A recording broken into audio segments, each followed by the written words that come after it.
the market crashing? That's the buzzword, right? Everybody thinks, oh my gosh, it's going to crash again. Well, look, if you're thinking about making that move to Hawaii and buying a house in Hawaii in 2022, we're going to talk about what we're seeing in the market right now as of what's happening in May of 2022. Sorry about that. But we're going to talk about all that and more and answer that question really right now.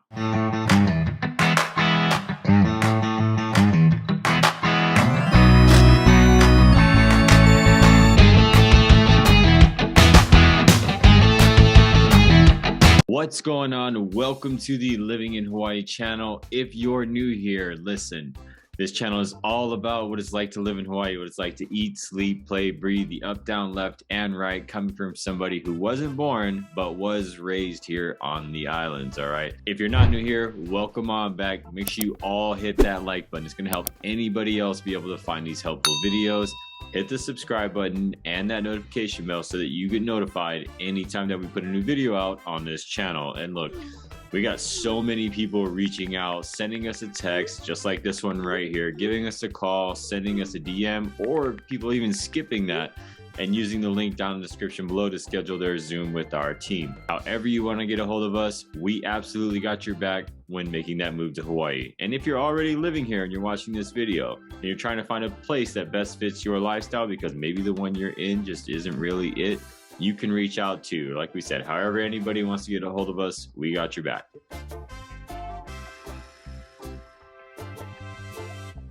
We're going to go ahead and answer the question right now. I'm not even going to make you wait till the end of the video. Is the market crashing?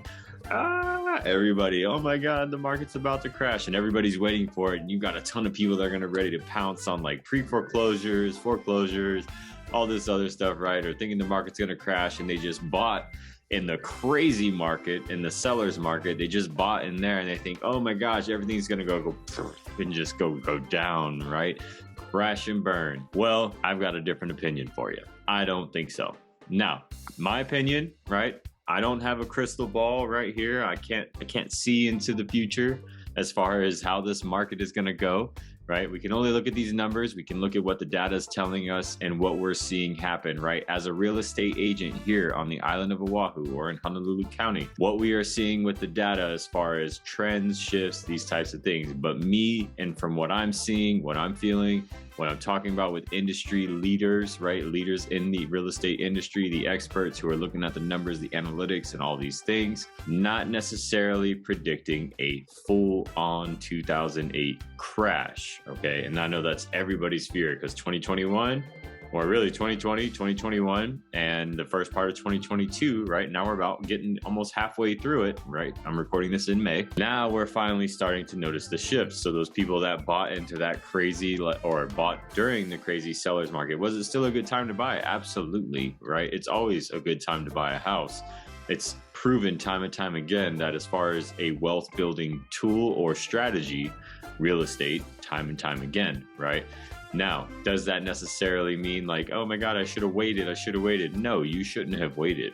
All right, maybe you bought in the height, but the word crash is scaring you because you think you overpaid for a house and then the crash and then it's gonna go down. Like I said, don't have a crystal ball, but we're starting to feel a shift, okay? We're starting to feel this shift from sellers demanding, you know, your child be named after them and, you know, whatever else you got, it, you know, that has your name on it, anything like that. We're starting to get away from all that. We're starting to get away from that and we're starting to shift to more so of a buyer's market, which we're going to talk about later and what that means, right? As far as buyer's market, you hear these terminologies, seller's market, buyer's market. We're going to get into that later.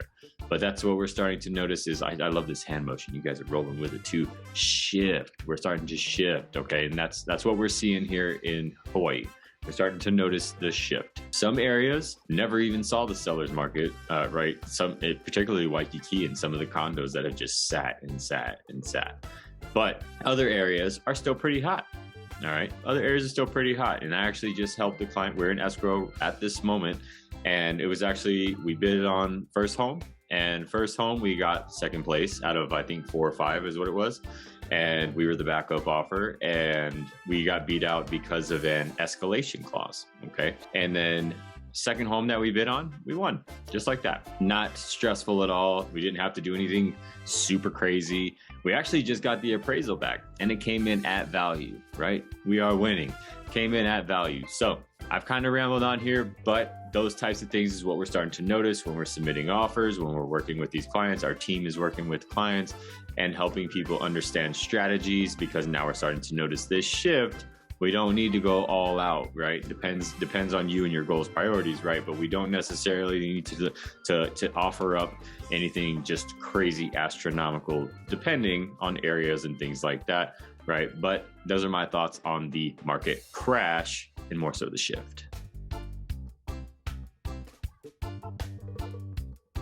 What are some indicators of the market shifting, which is what I've just been talking about with this hand motion, right? Some of y'all are going to leave me, you're going to get me in the comments like, Ryan, what is this crazy hand motion that you're doing? But what are the indicators of the market shifting? How do you know this? Okay, so what are we seeing? So I kind of just talked to you about a situation with a client that we had on our team helping out, where we got into escrow on just the second house that we bid on, and we didn't even do anything really crazy like we had to, in 2021 and some of 2022. But what are these indicators of the market shifting? So when I'm looking at the MLS and I'm looking at these things on the back end and trying to figure out what's happening with some of the homes in a lot of the areas, because believe it or not, even though we're on this small island here on Oahu, anyway, we just it can get very different from over on Kailua side to Kapolei side. And then when we're looking down on Waikiki, if you want a condo, right? These types of things. The indicators that we start to look at are the days on the market. That's one of the first ones. Hey, how long has this home been on the market? Okay. And even you, if you're thinking about buying a home, right? How long has this home been on the market? If the home has been on the market too long, your first thought, right, is what's wrong with it, right? Always your first thought. And if you're thinking about selling your home in your location, right? Or if you ask me to sell your home here in Hawaii, then it's going to be like, if we hit a point where, why has this home been on the market this long? And we're getting those questions of what's wrong with this home, then we haven't done our job correctly, right? Or maybe somebody you hired just kind of sold you on some stuff. But besides the point, right? Besides the point, we're starting to notice days on market get longer, meaning, so here's the typical cycle. Home hits the MLS usually on a Tuesday, Monday or Tuesday, all right? And then what happens is then the seller's agent puts in the MLS, we're going to do a broker's open on Wednesday or Thursday, get the anticipation built up by the agents, okay? And then we are not doing any showings until the first open house, whether that be a Saturday or a Sunday. And then offers are going to be due by Tuesday, the following Tuesday at 5 p.m. That was the 7 days, bam, it's on the market, it's in contract, it's in escrow. That was it right there. That was kind of the timeline of things. That has changed in a lot of areas for a lot of homes. That has changed. Not every home, okay? Don't sit there and say, oh, well, Ryan said that home, home's been on the market a lot longer. That was only on there 3 days. Not for every home. Every home is its own story. Every home is its own case. And then every neighborhood, right? In general. Okay, that was the timeline. Now it's shifting. Now it's changing to where they're maybe having to do 2 open houses, 3 open houses. They're having to contact other, buyers, agents, or people helping people buy homes, send out all these flyers. I got a flyer for an open house. I haven't got a flyer for an open house in a very long time. I'm not talking about a flyer hey, we sold this home in your neighborhood. Do you want to sell your home? Everybody gets those all the time. And they go right in the garbage, right? I'm not talking about that kind of flyer, or I'm not talking about a just listed flyer where you probably get a realtor sending you some, fancy thing to your door saying, hey, I just listed this home on the market, right? I got a flyer for an open house. I was like, wow, we really are hitting the shift here with this one. But days on market is one of the things that's a key indicator. Another indicator that we start to notice is price reductions, or some people try to term it nicely and say, hey, price improvements. Okay, price improvements is a word, 2 words that you see around, and they say, well, how did you improve the price? Well, they dropped it because it didn't sell as fast as they thought they might, and they may have overpriced it, right? They drop it to try to get a little bit more anticipation. So that's another indicator. I get emails all the time from escrow, right? Escrow who supports maybe sellers agents or just the sellers agents themselves saying, we've done a price reduction. And it's going back to that question, what's wrong with it? Nothing may be wrong with it. Maybe they overpriced it. Who knows? or the market shifting, right? Which is what we've been talking about. So those are two big indicators. Another indicator is when we go kind of towards old economics, but supply and demand and how many people are in the market. Not as many buyers in the market because of the interest rates going up. So I want to point out a key thing here with interest rates. Everybody wanted that 2.75, right? Or that 3.5. Cool. Those were like anomalies. And then everybody got used to that because it lasted for so long. And then everybody thinks that that's the norm. The norm is not 2.75 or 3 in general, right? Data says, or what data shows. I'm not saying from me, I'm just saying data shows, okay? Now people are saying, oh, 5.5 is really high. Well, really, I mean, you know, if you would have bought a house 10 years ago, right? You might've had an 8, right? Something like that. So we got to take these things into consideration. But we were talking about interest rates going up, and now they're around 5.5 at the time of me recording this video. Okay, so if you're watching this video, you know, 7 months down the road and things have shifted again, well, right, that's 7 months later. Like the interest rates change, you know, like the flow of the wind. It's crazy. So the interest rates are going up though, changing buyers' qualifications, which then they may not qualify for as much of a house, or they're just going to kind of like, I'm going to wait a little bit and see what happens then.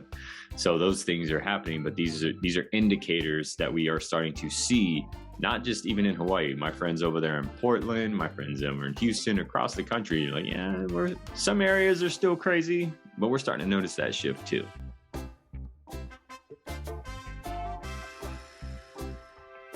What does a buyer's market mean? I kind of brought this up earlier, and again, we were talking about like a kind of old school economics with supply and demand. So throughout when 2020 got nuts, and then all of 2021, and then the first half of 2022 was a seller's market. Still kind of is a seller's market, right? Area dependent, these types of things, right? Still kind of is a seller's market. We're shifting to the buyer's market. So what happens in the seller's market? Sellers have the advantage when they are selling their home. They have more of the pull, so to speak, right? When it comes to, hey, what do you want, right? Demands for your home kind of thing, right? Writing these things in the contract. They have the leverage, okay? Now that we are shifting that leverage over to our buyers, not fully, right? But we are starting to notice that. Now the buyers are going to have more control over some of the situations, so to speak. So more homes, right? More homes, supply and demand, right? Now we talked about the interest rates, may not have as many buyers, but like I said, it's a shift. So then in the buyer's market, the buyers are going to have the advantage. I just told you about another client. We got second place on the first home we bid on, and then we got the second home right there without even having to do anything too crazy. My theory is that our offer got accepted, not only because it was a great offer, right? We wrote a great offer, but they went, oh, I don't know if we're going to get anything better than this, because they are starting to notice the shift too, the seller's agents anyway, right? So we got accepted pretty quickly. We got under contract pretty quickly. But when we're shifting to the buyer's market, the buyers then will have the advantage, so to speak, when it comes to writing offers, maybe not having to go 40,000 over asking or whatever the case may be, with appraisal gap clauses, escalation clauses, waiving inspections, all that type of stuff, which I never recommend doing, especially in condo townhomes. You never know what's going on in the walls. But that's kind of what a buyer's market is and what we're kind of shifting towards.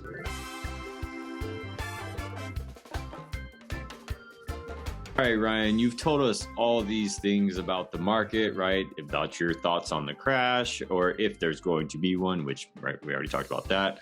Right, we kind of talked about indicators of the market shifting. We've talked about the buyer's market. What is the average cost of homes in Honolulu? Because everything that I see says $1 million plus. I need to know if I'm going to have to spend $1 million to buy a house. Well, answer to that is no, but it also depends on you, right? Your family, your lifestyle, what it is that you need, what you qualify for, lots of other factors that come into play when we're talking about your qualification. But I am going to go ahead and share with you data from the behind the scenes MLS, data from the MLS that I like to give you guys so that you see and you are aware and you get a better perspective other than what you see online and all these other crazy things, right? I'm going to show you the back end, and then we'll talk more about it right as I pull it up for you so that you can see what the average cost of homes in Honolulu County is. So let's go ahead and take a look at that. In this image right here from April of 2022, you can see some data here, and I've got a couple zip codes. I'm going to explain those to you, don't worry. But you can see that this data is over the last 6 months. Okay, so the last 6 months. So at the top here, over the last 6 months. Now the 3 years is the lines on the side. That's a 3-year trend. I had somebody try to tell me like, dude, you don't know how to read your MLS. I'm like, thanks for trying to tell me how to read my MLS. Appreciate that. But that's trend lines over the last 3 years. That is not referring necessarily to what you see here on the right. Over the last 6 months, which you can see there for April of 2022, that's the data for the 6 months. So over the last 6 months, the entire MLS, the average, this is the average, not the median, two different things. This is the average of $883,402. That is an increase of 13.7% from the entire MLS. That's single family homes and condo townhomes. And that's what all of these are. All of these encompass both single family and condo townhomes. Okay. Now let's check some of these other ones out. 96706 is Eva Beach. Or Eva, all of Eva, 96706. Whether you call it Eva or Eva Beach, your zip code's 96706. The average over the last 6 months, 837,741 with an increase of 19% over the last 6 months. Just below that, 96789. That is Mililani, which is centrally located in the island, pretty close to Schofield, about 650 feet of elevation. Tons of other videos on this channel about Mililani. $697,519 as the average sales price, which is an increase of 15% over the last 6 months. Lastly, and surely not least, by looking at that number, you have Kailua. 96734 is Kailua, which is next door to Kaneohe and Waimanalo. Kailua, 1.805 million. That is a 31% increase over the last 6 months. Wow, Kailua, you take the cake. So there's some data there, though. I wanted to show you this data so that you get a better visual. So that's going to help you really understand what's happening here in the market. But like we talked about, things are shifting. I always like to provide that visual because what you see online is going to give you one number, right? Trigger points, all these things. Can you buy a house for less than $1 million here in Hawaii? Yes. All right. There's definitely condos. There's definitely townhomes. There's definitely single family homes that are not $1 million. Now, then we got these other factors, your lifestyle, what areas are you looking at, where it is that you want to be, right? Is it schools? Are you military? All these things play factors, right? And you can hop on these calls with us and we can talk more about it. But yes, the answer to your question is yes. But is Hawaii expensive? Yeah, of course. Hawaii is expensive. It's paradise, right? We are expensive out here. It really is. But there's some data there to help you get a better mindset as of April of 2022, me recording this in May of 2022. Hope that helps. Lots of information. That's how I get passionate about these things. And then I hit you with the fire hose of information, and I do the same thing on our calls. And if you haven't scheduled your call yet and you're making that move to Hawaii and you're thinking about buying a house, hey, you can use that Zoom link down in the description below. Like we said in the beginning, we get tons of people all the time, texting, emailing, calling, sliding in the DMs, however they want to get a hold of us, right? We absolutely love it, and you can do the same thing too, all right? You can reach out however it is that you'd like. I hope this video was very helpful for you. If you've made it this far and you haven't already hit the like button, please do so. It's going to help anybody else be able to find these helpful videos. Hit the subscribe button and that notification bell so that you get notified anytime that we upload a new video on this channel. Tons of other videos on this channel, vlog tours where we're out in these communities.